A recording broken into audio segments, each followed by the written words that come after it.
सो हाय रिवान, welcome back again. तो यहाँ पे इन्वायरमेंट इकोलॉजी एंड बायोडाइवर्सिटी की लेक्चर सीरीज़ का यहाँ पे रहेगा लेक्चर नंबर 12 ओवरऑल।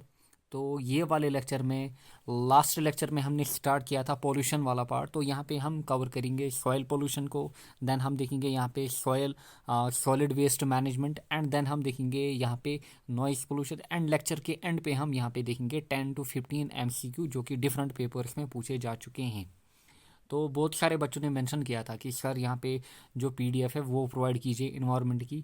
तो आप क्या कीजिए, आप यहाँ पे जेके एग्ज़ाम क्रैकर की जो टेलीग्राम की चैनल है ना, तो ये ज्वाइन कीजिए एंड वहीं पे आपको सारा कंटेंट प्रोवाइड किया जाएगा in the form of PDF. And this is by brief introduction here. तो चलिए यहाँ पे स्टार्ट करते हैं अपने लेक्चर को। तो लास्ट लेक्चर में हमने डिफरेंट पॉल्यूटेंट्स देखे थे कि पॉल्यूटेंट क्या होते हैं, पॉल्यूटेंट्स की क्लासिफिकेशन क्या होती है। देन हमने वहीं पे एयर पोल्यूशन को कंक्लूड किया था। तो यहाँ पे हम स्टार्ट करेंगे सॉइल पोल्यूशन को। क्लियर। अब सॉइल पोल्यूशन होता क्या है? सॉइल पोल्यूशन होता है कोई भी अनफेवरेबल आल्ट्रेशन या फिर एडिशन, क्लियर, जो कि कहाँ पे की जाए, जो कि सॉइल के साथ की जाए, यानी कि सॉइल के साथ डिफरेंट चेंजेस की जाए। तो उस कारण क्या क्या होता है? तो उस कारण सॉइल की जो फर्टिलिटी है, फर्टिलिटी ऑफ सॉइल वो डिक्रीज होती है, या फिर प्रोडक्टिविटी ऑफ सॉइल वो डिक्रीज होती है। तो उस फिनोमेना को हम क्या कहते हैं? उस फिनोमेना को हम कहते हैं सॉइल पोल्यूशन, यानी कि सॉइल फर्टिलिटी का कम होना या फिर सॉइल प्रोडक्टिविटी का कम होना, किनके कारण? Due to alteration with the soil. तो वो कहलाता है सॉइल पोल्यूशन। क्लियर। तो इसके डिफरेंट रीजन्स होते हैं एंड डिफरेंट टाइप्स होते हैं सॉइल पोल्यूशन के। एक एक करके यहाँ पे हम देखते हैं। पहला टाइप जो होता है that is positive soil pollution, and जो सेकंड टाइप होता है that is negative soil pollution, and जो थर्ड वन होता है दैट इज लैंडस्केप पोल्यूशन। अगर हम पॉजिटिव सॉइल पोल्यूशन की बात करें तो ये मेनली होता है किन के कारण? जो हम डिफरेंट सबस्टांस ऐड करते हैं सॉइल में, लाइक पेस्टिसाइड्स हो गए या फिर इनऑर्गेनिक फर्टिलाइजर्स हो गए। देखिए पेस्टिसाइड्स यहाँ पे, इनऑर्गेनिक फर्टिलाइजर्स। तो इनऑर्गेनिक की बात अगर हो रही है यहाँ पे, तो मेनली यहाँ पे जो पोटाश एंड सल्फर वगैरह है ना, वो एडअप किया जाता है सॉइल में। क्लियर। एंड जो डिफरेंट इंडस्ट्रियल वेस्टेज होते हैं, डिफरेंट इंडस्ट्रीज से जो सॉलिड वेस्टेज निकलते हैं, लाइक प्लास्टिक हो गया, बोटल्स हो गए, पेपर्स हो गए, डिफरेंट चीज़ें जो निकलती है, तो इनके कारण जो पोल्यूशन क्रिएट होता है तो वो कहलाता है positive soil pollution. Next is negative soil pollution. अगर हम नेगेटिव सॉइल पोल्यूशन की बात करें तो यहाँ पे मेनली क्या होता है? यहाँ पे मेनली जो सॉइल होती है ना, तो सॉइल में फ्लडिंग के कारण, यानी कि एक्सेस रेन वाटर के कारण या फिर फ्लडिंग के कारण जो इरोजन है ना, वो ओकर करता है। एंड इस टाइप के पोल्यूशन को हम बोलते हैं नेगेटिव सॉइल पोल्यूशन। यानी कि मेनली ये किसके कारण होता है? ये होता है इरोजन ऑफ सॉइल के कारण, नेगेटिव सॉइल पोल्यूशन। पॉजिटिव हमने देखा जब हम डिफरेंट सबस्टांस को एडॉप्ट करेंगे हमारी सॉइल में। नेक्स्ट है यहाँ पे लैंडस्केप पॉल्यूशन। जो लैंडस्केप पॉल्यूशन है ना, ये मेनली किन की बात करता है? ये मेनली डंपिंग ऑफ वेस्ट की बात करता है, यानी कि जो डिफरेंट वेस्टेज निकलते हैं हमारे घर से, फ्रॉम हाउस, हमारे हाउस, देन डिफरेंट इंडस्ट्रीज या फिर डिफरेंट फैक्ट्रीज। तो वो जो वेस्ट है ना, उनकी डंपिंग के कारण, यानी कि प्रॉपर मैनेजमेंट उनकी नहीं की जाती है, उनको ऐसे ही डंप किया जाता है, ऐसे ही इन्वायरमेंट में छोड़ा जाता है। तो उसके कारण जो पोल्यूशन क्रिएट होता है that is landscape pollution. Like rubbish हो गया, गार्बेज हो गया, स्लज, स्लज जो कि हमारे बाथरूम से निकलता है या फिर इंडस्ट्री से निकलता है, तो या फिर इंडस्ट्रियल वेस्ट होते हैं। तो इनके कारण कौन सा पोल्यूशन क्रिएट होता है? That is landscape pollution. I hope आपको समझ में आया होगा। Positive pollution, negative soil pollution, then landscape pollution. अब यहाँ पे अगर हम डिफरेंट पॉल्यूटेंट्स की बात करें सॉइल में, तो आपको डिफरेंट टाइप के पॉल्यूटेंट्स मिलेंगे। Let me take water first. तो आपको यहाँ पे डिफरेंट टाइप ऑफ पॉल्यूटेंट्स मिलेंगे, like chemicals and pesticides. Clear. जो फार्मिंग में यूज होते हैं। क्लियर। फिर वो कहाँ पे जाते हैं? वो सॉइल के अंदर जाते हैं। तो वो क्या करते हैं? जो सॉइल में इम्पॉर्टेंट ऑर्गेनिज्म होते हैं जो कि प्रोडक्टिविटी में हेल्प करते हैं, तो उनको क्या करते हैं? उनको किल अप करते हैं। एंड साथ ही में सॉइल को क्या बनाते हैं? टॉक्सिक बनाते हैं। अब अगर फर्टिलाइजर्स की बात करें, लाइक पोटाश वगैरह हो गया, क्लियर, या फिर मैनवर्स हो गए डिफरेंट, तो अगर उनका हम ज़्यादा उपयोग करेंगे, यानी कि उनको हम ज़्यादा यूज़ करेंगे इन एक्सेस, तो उनके कारण क्या होगी? जो सॉइल फर्टिलिटी है ना, वो क्या होगी? डिक्रीज होगी। एंड इन टर्न जो सॉइल है ना, वहाँ पे जो साल्ट कंटेंट है ना, वो इंक्रीज होगा। नेक्स्ट पॉल्यूटेंट जो है कहाँ पे सॉइल पोल्यूशन में, that is human and animal excreta, यानी कि जो हम ह्यूमन वेस्ट या फिर एनिमल वेस्ट क्या करते हैं, कहीं जगह फेंकते हैं। तो उसके कारण क्या होता है, जब ये है कोई सॉइल, यहाँ पे जब हम यहाँ पे कोई waste product, human waste product या फिर एनिमल वेस्ट प्रोडक्ट फेंकेंगे, तो यहाँ पे क्या होता है, यहाँ पे डिफरेंट पैथोजन अराइज करते हैं। क्लियर। फिर वो पैथोजन क्या करते हैं, वो डिफरेंट डिजीजेस सेपरेट करते हैं, किन में, ह्यूमंस में। नेक्स्ट है यहाँ पे लेड फ्रॉम ऑटोमोबाइल्स। तो इसके कारण क्या होती है, लेड पॉइजनिंग होती है। या फिर फ्लोराइड्स, जो एक्सेस फ्लोराइड्स होते हैं कहाँ पे, मैनवर्स में। तो उसके कारण वो जो फ्लोराइड्स हैं ना, वो फिर किस में जाते हैं, वो फिर सॉइल में जाते हैं। तो उसके कारण क्या होती है, फ्लोरिसिस होती है। तो फ्लोरिसिस मेनली किन को इफेक्ट करती है, हमारे टीथ को इफेक्ट करती है। या फिर कोई भी डिस्कार्डेड सॉलिड वेस्ट, लाइक यहाँ पे हमने देखा, ये है डिस्कार्डेड सॉलिड वेस्ट्स। तो ये जो डिस्कार्डेड सॉलिड वेस्ट्स है ना, उनके कारण क्या क्रिएट होता है, जब आप यहाँ से गुजरोगे, when you will move from here, clear, nearby, तो आपको क्या लगे, आपको यहाँ पे क्या फील होगा, you will feel here foul smell. तो यही चीज़ें होती है कहाँ पे, या फिर अनहाइजीनिक कंडीशंस आप फील कर पाओगे। तो ये हो गए डिफरेंट पोल्यूटेंट्स जो कि रेस्पॉन्सिबल है फॉर सॉइल पोल्यूशन।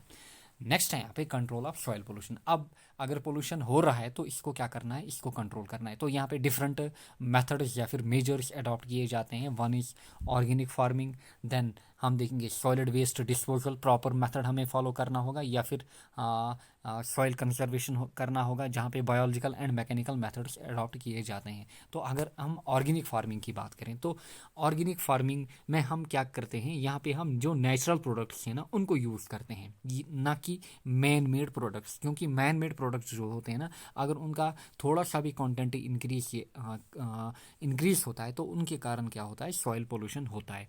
तो इसीलिए ऑर्गेनिक फार्मिंग में हम क्या करते हैं, जो नेचुरल प्रोडक्ट्स हैं ना, उनको यूज़ करते हैं। क्लियर। क्योंकि वो क्या होते हैं, वो होते हैं इको फ्रेंडली। कौन, यहाँ पे जो प्रोडक्ट्स हम यूज़ करते हैं ऑर्गेनिक फार्मिंग में, तो इसके कारण क्या होता है, यहाँ पे लेसर यूज़ ऑफ केमिकल्स होता है। देयर फोर यहाँ पे जो वेस्ट वगैरह है ना, उनका प्रोडक्शन जो होता है वो कम होता है। क्लियर। तो लाइक हम क्या अडॉप्ट करते हैं, लाइक वर्मी कंपोस्ट हो गया, ग्रीन लीफ मैनवर्स हो गए, क्रॉप रोटेशन मैनवर्स, या फिर bio fertilizers, animal husbandry, biological management. तो ये किस में आते हैं, ये आते हैं ऑर्गेनिक फार्मिंग में। तो इनको भी नोट डाउन करके रखिएगा, क्योंकि ये भी कभी कभार पूछे जाते हैं कि which of the following is not included in the organic farming.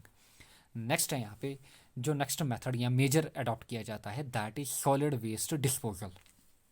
तो देखिए हमने देखा जो लैंडस्केप पोल्यूशन है वो किन के कारण हो रहा था, वो मेनली हो रहा था due to dumping of waste. Clear. अब यहाँ पे हम क्या करते हैं, जो वेस्ट है ना, इनको डिस्पोजल हम करते हैं प्रॉपरली। आगे जाकर हम जब यहाँ पे देखेंगे waste management, solid waste management, तो वहाँ पे आप अच्छे से समझोगे कि किस टाइप के मेथड हम अडॉप्ट करते हैं। बट यहाँ पे समझिए कि ये जो डिफरेंट वेस्ट प्रोडक्ट्स हैं, लाइक यहाँ पे ग्लास आपको मिलेगा, प्लास्टिक, यहाँ पे आपको डिफरेंट मेटल्स मिलेंगे, यहाँ पे आपको पेपर्स मिलेंगे, यहाँ पे आपको ऑर्गेनिक वेस्टेज मिलेंगी। तो उनको हम क्या कर सकते हैं, उनको हम अलग अलग सेपरेट कर सकते हैं। यानी कि ग्लास को अलग डंप, प्लास्टिक को अलग डंप, पेपर को अलग डंप, मेटल को अलग डंप, ऑर्गेनिक को अलग डंप। क्योंकि जो हम जानते हैं जो प्लास्टिक वगैरह होता है, तो जो प्लास्टिक होता है ना, इसकी डिकम्पोजिशन ईजिली नहीं होती है। It takes hundreds of years किसकी, प्लास्टिक की डिकम्पोजिशन इन कंपैरिजन टू जो ऑर्गेनिक मटेरियल्स होते हैं, तो उनकी डिकम्पोजिशन जो होती है वो ईजिली होती है। तो इसीलिए ये मेथड हमें अडॉप्ट करना होगा सॉलिड वेस्ट डिस्पोजल में। यानी कि हमें प्रॉपरली जो डिफरेंट सॉलिड्स हैं ना, उनको कैटेगराइज करना होगा अलग अलग। फिर जाके जो वेस्ट है ना, या फिर सॉलिड वेस्ट है ना, उनको हम इजीली यहाँ पे आइडेंटिफाई कर पाएंगे, एंड हम प्रॉपर मेथड्स यहाँ पे अडॉप्ट कर पाएंगे। नेक्स्ट है यहाँ पे सॉइल कंजर्वेशन। अब अगर हम सॉइल कंजर्वेशन की बात करें, तो यहाँ पे दो मेथड्स इन्वॉल्व होते हैं। One is biological method and another is mechanical method. अब बायोलॉजिकल मेथड में क्या होता है, जनरली यहाँ पे टेरेस फार्मिंग देखी जाती है। टेरेस फार्मिंग यहाँ पे मीनिंग की जो प्लांटिंग हम क्या करते हैं, जो लटी है सॉइल यहाँ पे। क्लियर। तो सॉइल में हम क्या करते हैं, यहाँ पे हम वेजिटेशन लगाते हैं। क्या करते हैं हम, वेजिटेशन। तो वेजिटेशन के कारण क्या होता है, जो सॉइल रिमूवल होता है वो ईजिली नहीं होता है। नेक्स्ट, या हम कर सकते हैं इसी में, कहाँ पे, बायोलॉजिकल मेथड में ही, यहाँ पे जनरली जो ग्रेजिंग फील्ड्स हैं ना, उनमें हम जनरली क्या एडॉप्ट कर सकते हैं, यहाँ पे ग्रास को एडॉप्ट कर सकते हैं, क्लियर, ताकि जो यहाँ पे सॉयल रिमूवल है ना वो इजीली ना हो जाए। या फिर एफॉरेस्टेशन एंड रिफॉरेस्टेशन भी किस में आता है, बायोलॉजिकल मेथड्स में। नेक्स्ट है यहाँ पे मैकेनिकल मेथड। अगर हम मैकेनिकल मेथड की बात करें तो जनरली यहाँ पे क्या अडॉप्ट किए जाते हैं, जनरली यहाँ पे चक डैम्स अडॉप्ट किए जाते हैं। चक डैम्स क्यों अडॉप्ट किए जाते हैं, देखिए अगर कभी कभार एक्सेस रेन वाटर आता है, यानी कि अगर एवरेज बारिश है ना उससे काफ़ी ज़्यादा बारिश हो रही हो, क्लियर, तो उस बारिश के कारण क्या होता है, फ्लडिंग होती है। इसीलिए हम क्या करते हैं, हम चक डैम यहाँ पे बनाते हैं, किसके लिए, वाटर स्टोरेज के लिए। यानी कि ये जो एक्सेस वाटर आ रहा है तो इसको हम क्या कर पाएंगे, स्टोर कर पाएंगे, क्योंकि अगर हम इसको स्टोर नहीं करेंगे ये हमारी सॉइल को क्या करेगा, इरोड करेगा। तो ये मेथड्स हम अडॉप्ट कर सकते हैं। नेक्स्ट है यहाँ पे एक टर्म दैट इज डेजर्टिफिकेशन। अब डेजर्टिफिकेशन क्या होती है, डेजर्टिफिकेशन होती है मेनली जो सॉइल है ना इसकी प्रोडक्टिविटी क्या होती है, वो लॉस हो जाती है, या फिर जो सॉइल है ना इसकी टॉप लेयर जो है ना इसका इरोजन होना, तो ये कहलाता है डेजर्टिफिकेशन। किन के कारण, due to formation of deserts, clear, तो ये कहलाता है desertification.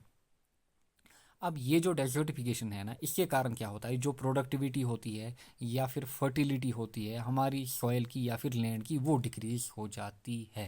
And we know that जो डेजर्ट है ना ये क्या करते हैं, with the help of winds इनकी शिफ्टिंग होती है। क्या होती है, शिफ्टिंग, यानी कि अगर एक बार यहाँ पे डेजर्ट बनाना तो धीरे धीरे आफ्टर सम ईयर्स तो ये काफ़ी बड़ा एरिया यहाँ पे कवर अप करेगा। तो ये चीज़ों का हमें ध्यान देना होगा, क्लियर।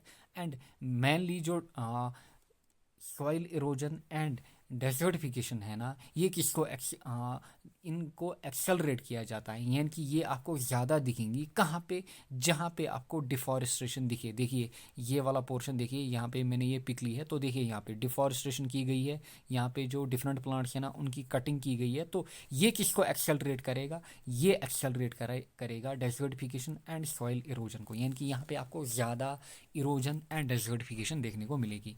नेक्स्ट है यहाँ पे effects of deforestation. We all know that, हर एक को पता होगा कि डिफॉरेस्टेशन के बैड इम्पैक्ट क्या होते हैं हमारे इन्वायरमेंट में। चेंज इन क्लाइमेट आपको दिखेगा, बायोडाइवर्सिटी लॉस आपको दिखेगा, क्योंकि डिफरेंट स्पीशीज़ की डेथ होगी, एनिमल्स की, प्लांट्स की, ग्लोबल वार्मिंग राइज होगी क्योंकि CO2 कंटेंट इंक्रीज होगा, या फिर सॉइल इरोजन होगा, फ्लडिंग होगी ग्लोबल वार्मिंग के कारण, साइक्लोन्स आएंगे, सिलिटेशन होगी किनकी, डिफरेंट वाटर बॉडीज़ की। एंड साथ ही में जो डिफरेंट पीपल किस पे डिपेंडेंट होते हैं, डिफरेंट फॉरेस्ट्स पे डिपेंडेंट होते हैं, तो उनका लिवलीहुड भी यहाँ पे ख़राब हो जाएगा। तो ये होते हैं इफेक्ट चीज़ के डिफॉरेस्टेशन के। अब है यहाँ पे टर्म्स एफॉरेस्टेशन एंड रिफॉरेस्टेशन। देखिए एफॉरेस्टेशन में क्या होता है, यहाँ पे होती है इस्टेब्लिशमेंट एक नए फॉरेस्ट की कहीं नई जगह पे, यानी कि ये है कोई जगह, यहाँ पे है कोई जगह, तो ये वाली जगह में आपको प्लांट्स नहीं मिल रहे हैं या फिर ट्रीज नहीं मिल रहे हैं, तो हम क्या करेंगे, यहाँ पे डिफरेंट ट्रीज की प्लांटेशन करेंगे, तो ये कहलाता है एफॉरेस्टेशन। अब रिफॉरेस्टेशन क्या होती है, रिफॉरेस्टेशन होती है री establishment of a forest.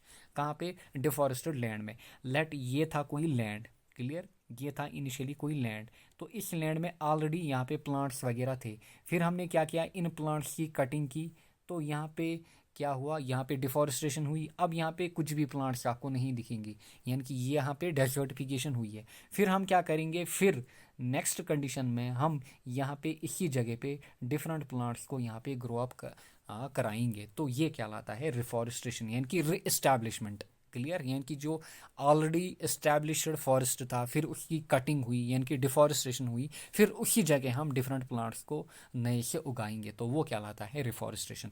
Afforestation याद रखिएगा ये होता है किसी नई जगह पे। नेक्स्ट है यहाँ पे वाटर लॉगिंग, काफ़ी इंपॉर्टेंट है वाटर लॉगिंग, क्लियर। अब वाटर लॉगिंग होता क्या है एक्चुअली, देखिए यहाँ पे समझते हैं। तो लेट ये है कोई प्लांट, यहाँ पे क्या है, कोई प्लांट, यहाँ पे ये है कोई प्लांट, ये है प्लांट के यहाँ पे रूट्स, एंड ये है ग्राउंड लेवल। अब देखिए वाटर लॉगिंग में होता क्या है, अगर हम किसी प्लांट को कंटिन्यूसली वाटर सप्लाई करें, यानी कि उसको हम टू मच वाटर यहाँ पे अप्लाई करें, या फिर इरिगेशन देखते हैं ना हम, ये है कोई खेत, यहाँ पे हम खेत को क्या करते हैं, इरिगेट करते हैं, यानी कि हम खेत को वाटर देते हैं। तो अगर हम एक्सेस वाटर यहाँ पे दें, यानी कि अगर इसको 2 मंथ की रिक्वायरमेंट है, हमने 4 मंथ की यहाँ पे इरिगेशन इसको सप्लाई की, इरिगेशन वाटर इसको सप्लाई किया, तो यहाँ पे क्या होगा, यहाँ पे डैम्पनेस क्रिएट होगी, यानी कि कहीं पे वाटर एक्यूमुलेट होगा। ये जो प्लांट्स हैं ना, उनके रूट्स में यहाँ पे वाटर एक्यूमुलेट होगा, क्या होगा, यहाँ पे एक्यूमुलेट होगा। तो इसके कारण क्या होगी, जो ऑक्सीजन अवेलेबिलिटी है ना रूट्स में, यानी कि रूट जोन में जो ऑक्सीजन अवेलेबिलिटी है ना, वो डिक्रीज होगी। किसके कारण, too much water in root zone of plant, too much water in root zone of plant के कारण क्या होगा, ऑक्सीजन अवेलेबिलिटी यहाँ पे डिक्रीज होगी। एंड इन शॉर्ट यहाँ पे जो ड्रेनेज वगैरह है ना वो स्टॉप हो जाएगा। क्लियर। तो यहाँ पे वाटर जो है ना ये आपको एक्यूमुलेटेड दिखेगा, तो यही होता है वाटर लॉगिंग। क्लियर, यानी कि कंटिन्यूसली आपको किसी जगह पे वाटर क्या दिखेगा, एक्यूमुलेटेड दिखेगा। तो वाटर लॉगिंग के डिफरेंट कास्ट होते हैं। क्लियर, लाइक हमने देखा ओवर एंड इंटेंस इरिगेशन हमने की, ज़्यादा इरिगेशन हमने की, या फिर अगर कोई किनाल है वहाँ पे सीपेज हो रही है। क्लियर, या फिर जो ड्रेनेज हमारी है वो क्या है, पुअर ड्रेनेज है, यानी कि अच्छा ड्रेनेज सिस्टम नहीं है, या फिर अगर कंटिन्यूसली फ्लडिंग हो रही हो, या फिर कंटिन्यूस रेन आ रही हो, तो इनके कारण क्या होती है, वाटर लॉगिंग हो रही है। एंड देखिए ये वाले पोर्शन में अच्छे से यहाँ पे जो प्लांट्स हैं ना उनकी ग्रोथ हुई है, बट ये वाला रीजन देखिए जहाँ पे वाटर लॉगिंग हुई है यहाँ पे अच्छी ग्रोथ नहीं होती है। क्लियर, तो इसको भी हम रिड्यूस कर सकते हैं। क्लियर। अब देखिए सॉइल सैलिनाइजेशन, जो सॉइल सैलिनाइजेशन होती है ना ये किसके कारण होती है, ये मेनली वाटर लॉगिंग के कारण होती है। क्लियर। अब यहाँ पे क्या होता है सॉइल सैलिनाइजेशन में, अभी हमने बात की जो प्लांट्स हैं ना उनके रूट्स हैं ना, यहाँ पे जो डिफरेंट साल्ट्स हैं ना वो डिपॉजिट हो जाते हैं। क्लियर, तो इसी को हम क्या बोलते हैं, सॉइल सैलिनाइजेशन। तो इसके कारण क्या होती है, जो फर्टिलिटी होती है सॉइल की वो कम होती है, एंड जो क्रॉप्स वगैरह हैं ना हमारे वो डैमेज होते हैं। अब यहाँ पे है डिफरेंट मेथड्स। क्लियर, किसको हमने देखा, यहाँ पे वाटर लॉगिंग के कारण क्या हुई, डिस्ट्रक्शन हुई, सॉइल सैलिनाइजेशन हुई हमारी सॉइल की। अब इसको हम यहाँ पे ठीक कर सकते हैं, यानी कि डिफरेंट, या फिर इसको हम कंट्रोल कर सकते हैं यहाँ पे।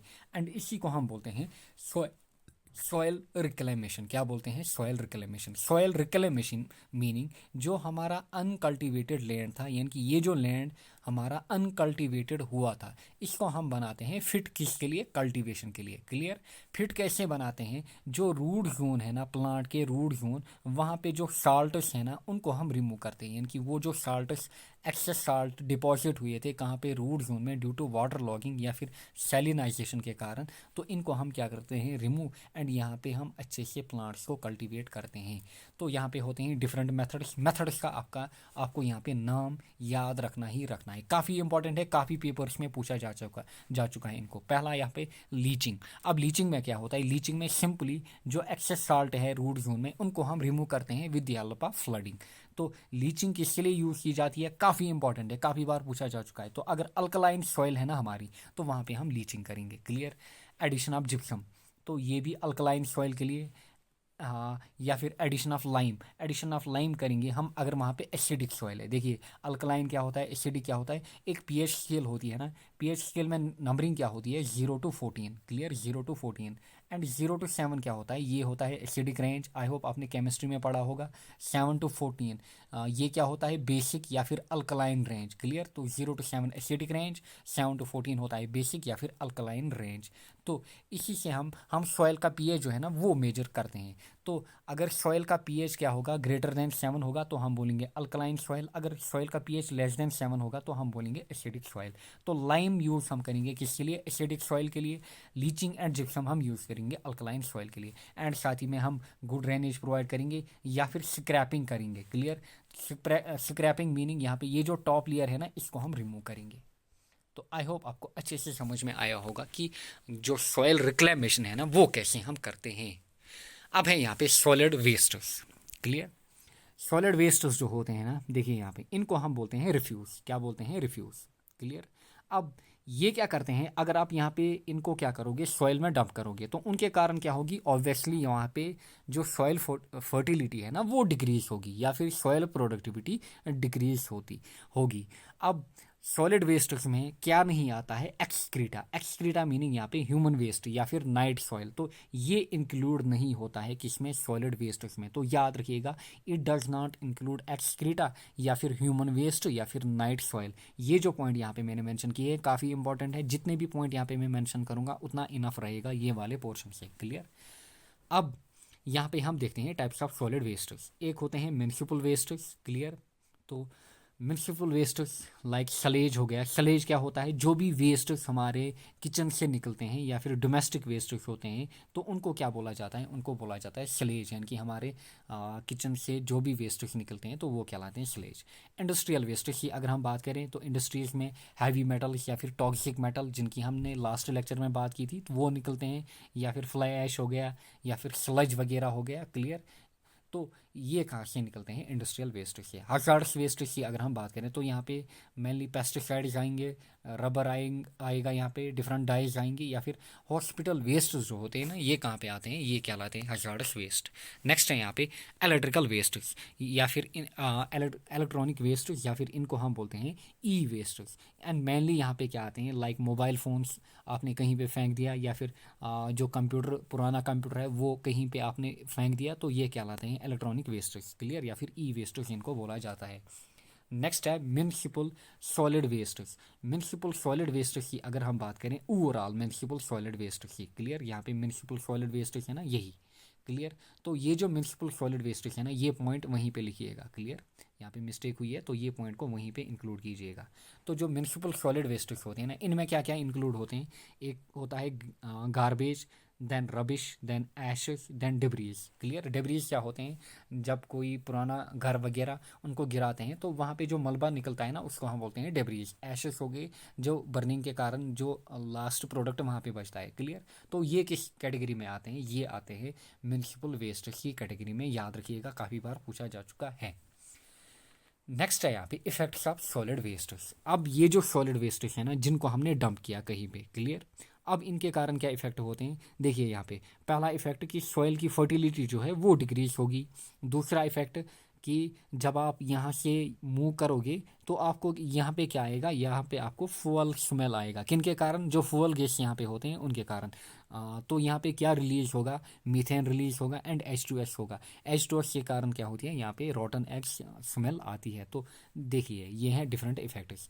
या फिर अगर यहाँ पे कोई नॉन बायोडिग्रेडेबल मटेरियल होगा, लाइक पॉलीथीन हो गया, प्लास्टिक हो गया, तो वो क्या करते हैं, वो फिर डिफरेंट टाइप्स का पॉल्यूशन क्रिएट करते हैं एंड वो क्या करते हैं, फिर हमारी हेल्थ को डैमेज करते हैं। नेक्स्ट है यहाँ पे डिस्पोजल मेथड।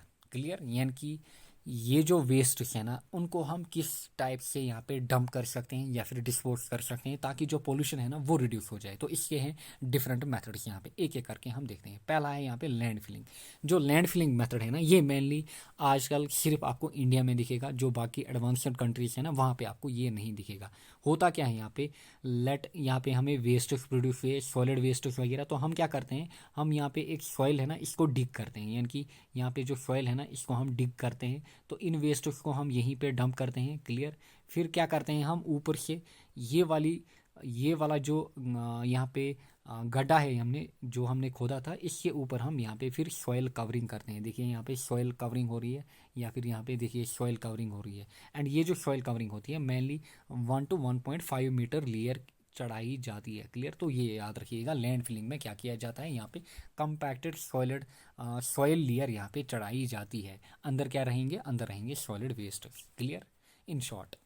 नेक्स्ट है यहाँ पे कंपोस्टिंग। कंपोस्टिंग जो होता है इट इज़ बेस्ट मेथड, काफ़ी इंपॉर्टेंट है, काफ़ी बार पूछा जा चुका है, क्योंकि ये होता है इकोलॉजिकली एक्सेप्ट, क्योंकि ये ज़्यादा डैमेज नहीं करता है। क्लियर। एंड ये मेनली किन के लिए किया जाता है, ये मेनली ऑर्गेनिक वेस्टेज के लिए किया जाता है जनरली, गाँव एंड स्पेशली सिटीज़ में भी आपको ये दिखेगा। Clear. Composting method. Clear. And mainly आप याद रखिएगा कि मेन आपको कहाँ पे दिखेगा, रूरल एरियाज में। क्लियर।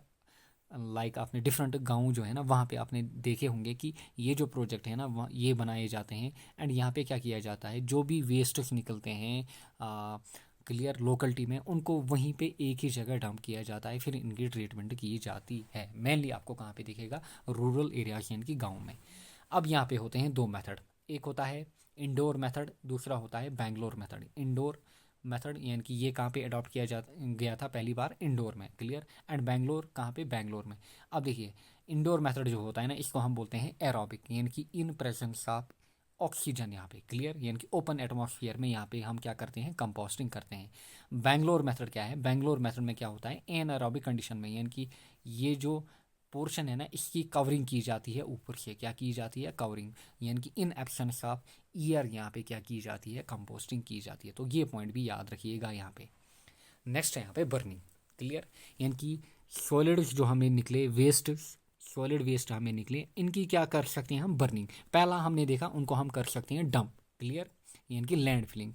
सेकंड हमने देखा उनको हम कंपोस्टिंग कर सकते हैं, यानी कि हम बनाते हैं कोई शड़ वगैरह, फिर उनको हम वहीं पे फेंकते हैं, फिर उनकी ट्रीटमेंट कर सकते हैं।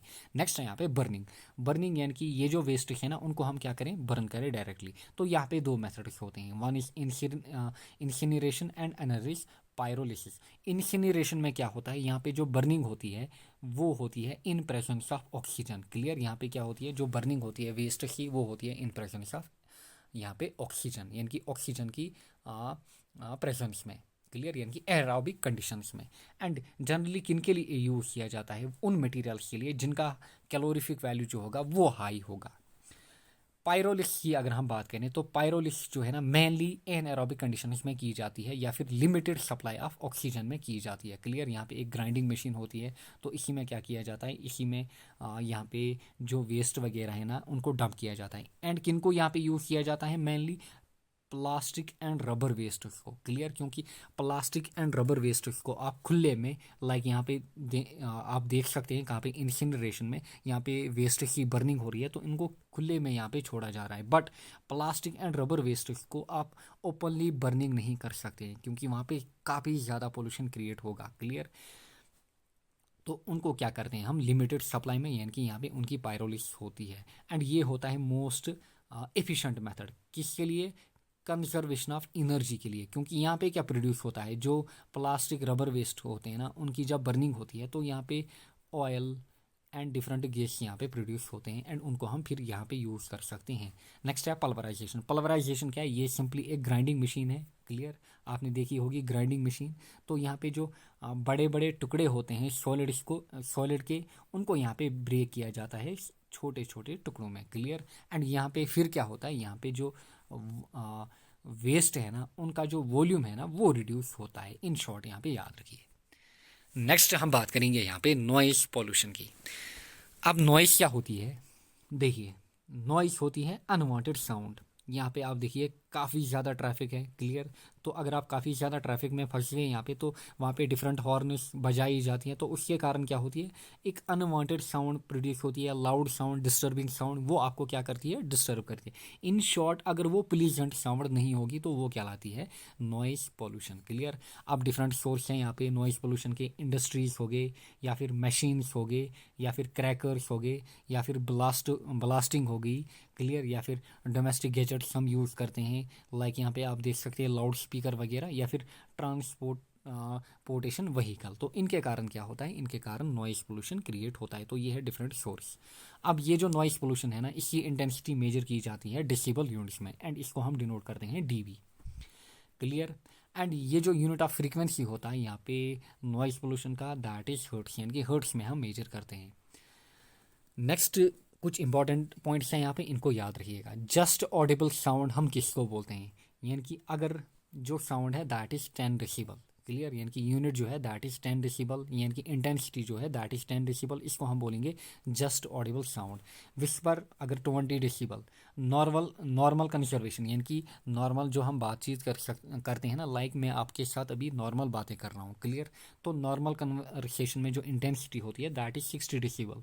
लाउडेस्ट साउंड, यानी कि विदाउट मच डिस्कम्फर्ट, यानी कि जो लाउडेस्ट साउंड आप बियर कर सकते हो विदाउट मच डिस्कम्फर्ट, यानी कि आपके जो कान है ना, उन पे ज़्यादा इफेक्ट नहीं हो रहा है, तो वो कितनी होती है, 80 डेसिबल। काफ़ी इंपॉर्टेंट है ये जो वैल्यू है ना, यहीं से क्वेश्चन पूछा जाता है डायरेक्ट।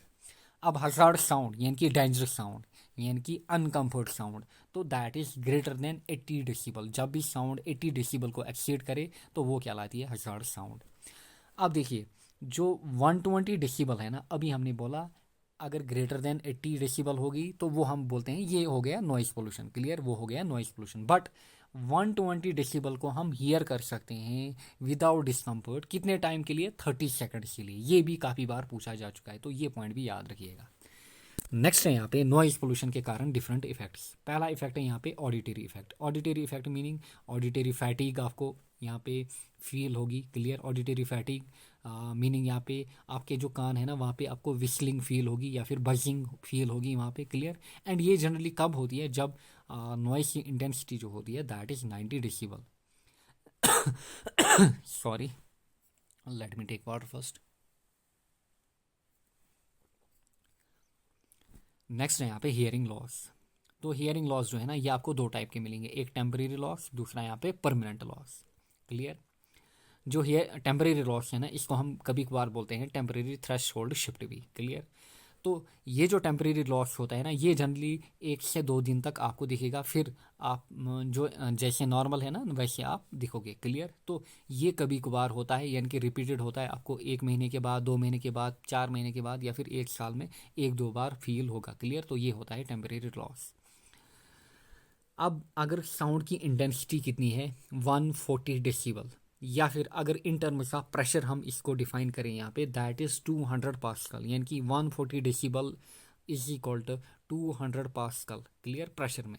तो अगर 140 डेसिबल तक साउंड पहुँच जाए, क्लियर, तो जो हेल्दी ह्यूमन हीयर है ना उसमें क्या स्टार्टिंग होती है, उसमें पेन स्टार्टिंग होती है, यानी कि अब यहाँ पे खतरा है, यानी कि अगर थोड़ा बहुत भी अब यहाँ पे इंटेंसिटी में इंक्रीज हुई तो यहाँ पे परमानेंट हियरिंग लॉस हो सकता है, यानी कि जो ईयर ड्रम है ना वो रप्चर हो सकता है। देखिए 150 पे आप, यानी कि 140 पे क्या हो रहा था, जो ह्यूमन ईयर है ना इसमें अब पेन स्टार्ट हो रही थी, क्या हो रही थी, पेन स्टार्ट हो रही थी। 150 पे क्या होता है, 150 पे होता है परमानेंट डैमेज ऑफ ईयर, यानी कि जो मेम्ब्रेन होता है ना हमारे ईयर का वो रप्चर हो जाता है, क्या हो जाता है, रप्चर हो जाए, तो it can lead to deafness. तो ये याद रखिएगा, क्लियर, 150 डेसिबल और मोर।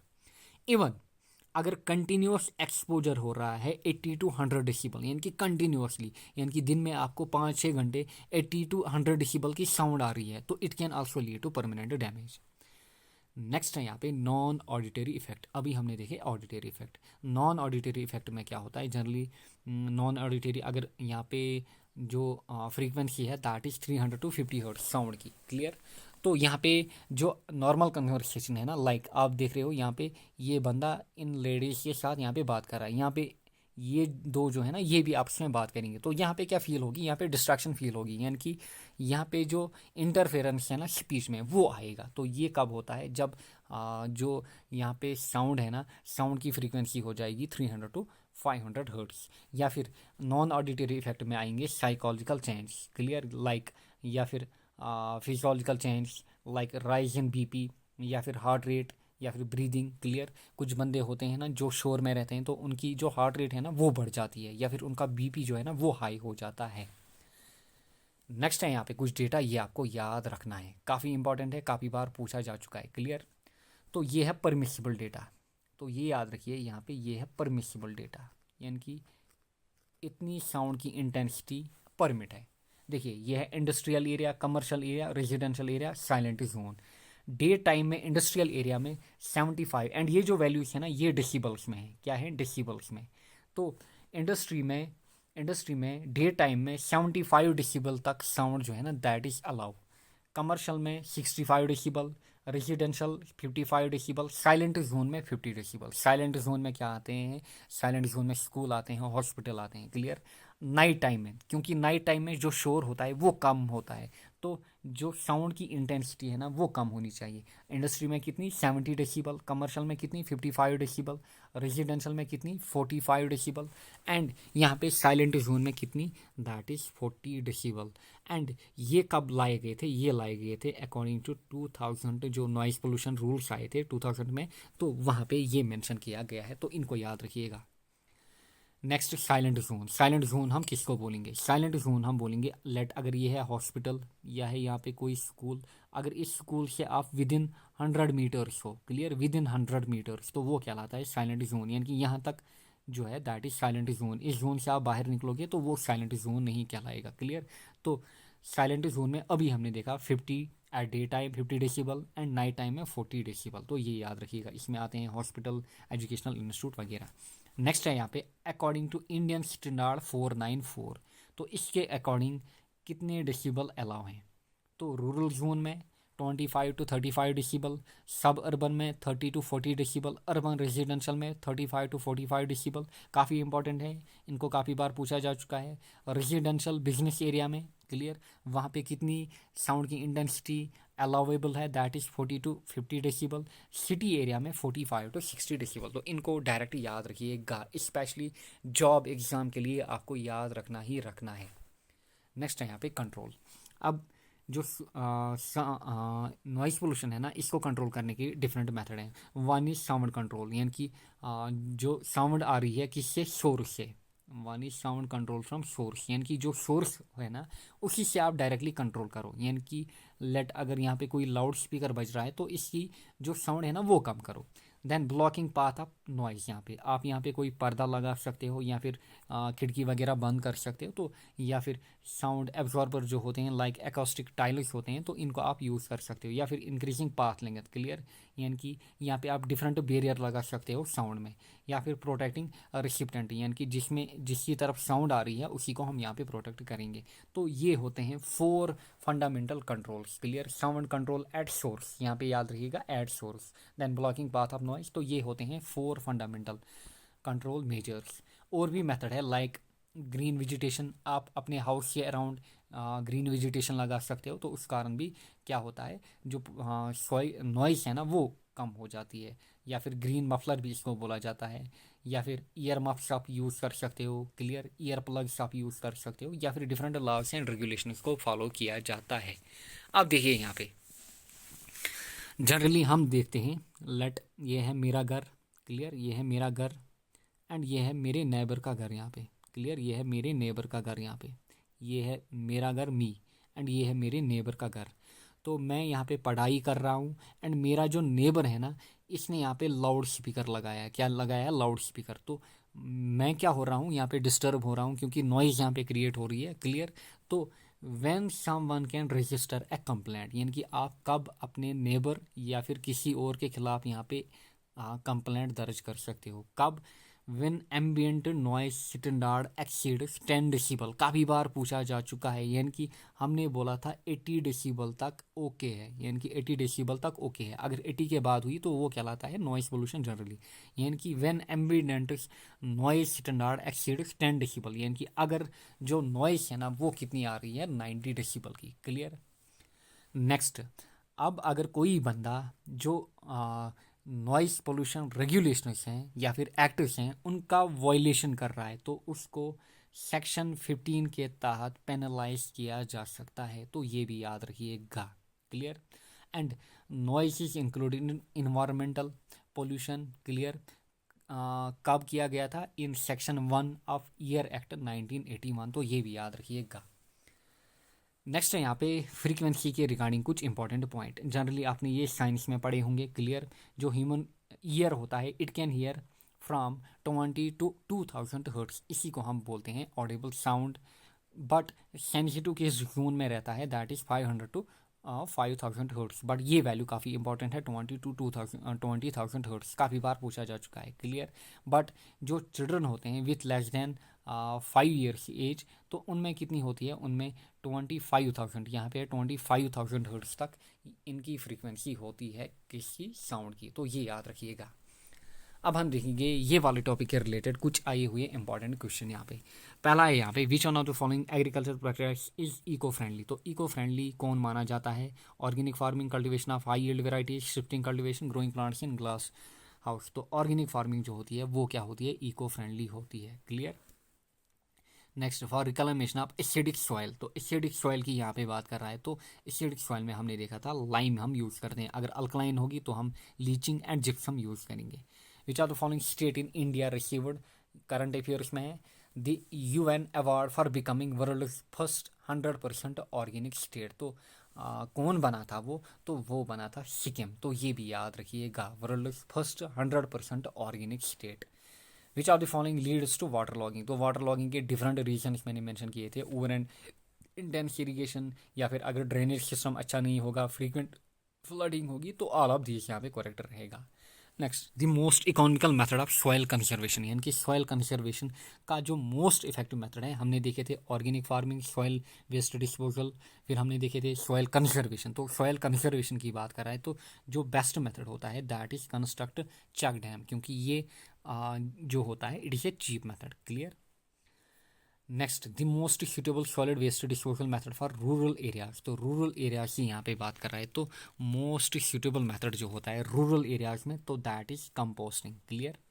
विच are the following solid waste disposal method is ecologically accepted method, तो इकोलॉजिकली एक्सेप्टेड मेथड भी कौन होता है, दैट इज कंपोस्टिंग, बी। तो देखिए यहाँ पे ओनली बी यहाँ पे करेक्ट रहेगा। The daily cover of MSW landfills, कौन सा, तो लैंडफिल्स की बात हो रही थी, तो मैंने आपको मेंशन किया कि आजकल आपको लैंडफिल कहीं कहाँ पे दिखेगा, खाली इंडिया में दिखेगा। तो यहाँ पे डिफरेंट सॉलिड्स जो है ना इनको डंप किया जाता है, फिर यहाँ पे सॉइल की लेयर चढ़ाई जाती है, तो कंपैक्टेड सॉइल यहाँ पे चढ़ाई जाती है।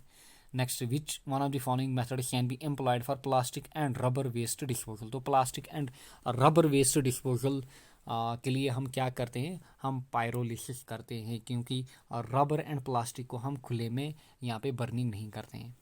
विच of the following comprehensive classification is used for the different types of solid waste. Clear. Residential, commercial and treatment plant waste classification की बात हो रही है, स्पेशली किन की, सॉलिड वेस्ट की बात हो रही है। Then food demolition and construction waste, municipal, industrial and hazards, तो ये हमने देखे थे किन की क्लासिफिकेशन थी, ये मेनली सॉलिड वेस्ट की क्लासिफिकेशन थी, municipal, industrial and hazards. Clear. Next, the frequency range of audibility of healthy person, तो हेल्दी पर्सन की फ्रीक्वेंसी की बात हो रही है यहाँ पे। क्लियर। तो फ्रीक्वेंसी कितनी होती है, 20 to 20,000 हर्ट्स। Next, the permissible noise level for commercial area at day time, तो कमर्शियल एरिया की बात हो रही है डे टाइम, तो वहाँ पे मैंने मेंशन किया था डे एंड नाइट, तो देखिए डे टाइम में 65 decibel. Which one of the one is the intensity level of noise, तो काफ़ी ईजी है, तो वो रहेगा डेसिबल। क्लियर। इंटेंसिटी लेवल की बात कर रहा था। The level of noise during normal conversation, तो नॉर्मल कन्वर्सेशन में कितनी रहनी चाहिए, तो नॉर्मल कन्वर्सेशन की अगर हम यहाँ पे बात करें तो नॉर्मल कन्वर्सेशन में जनरली रहना चाहिए 30 to 60 decibel. If a person violets noise pollution regulation he will be penalised under, तो इसको पेनलाइज किया जाएगा under section 15। Next, when did the noise pollution regulation and control rules established in India, तो उनको कब establish किया गया था, तो that was in 2000। Permanent hair loss में occur when sound intensity में reach, तो परमानेंट हेयर लॉस यानी कि मेम्ब्रेन रप्चर हो सकता है कब, अगर जो साउंड की इंटेंसिटी है वो कितनी आ रही है, that is 150 decibel. Last question यहाँ पे, the maximum sound level beyond which it is regarded as a pollutant is, यानी कि वो कौन सी लिमिट है जिससे बियॉन्ड, वो कौन सी इंटेंसिटी की लिमिट है जिससे बियॉन्ड हम बोलेंगे जो नॉइस है दैट इज अ पोल्यूटेंट, तो सिंपली है 80 डेसिबल, यानी कि जब भी साउंड ग्रेटर देन 80 डेसिबल हो जाए तो उसको क्या हम बोलते हैं, उसको हम पोल्यूटेंट बोलेंगे। तो आई होप आपको ये चीज़ें अच्छे से समझ में आई होंगी, एंड जिनको PDF चाहिए तो जो टेलीग्राम चैनल है वो ज्वाइन कीजिएगा। तो मिलेंगे हम नेक्स्ट लेक्चर में, till then take care, bye bye.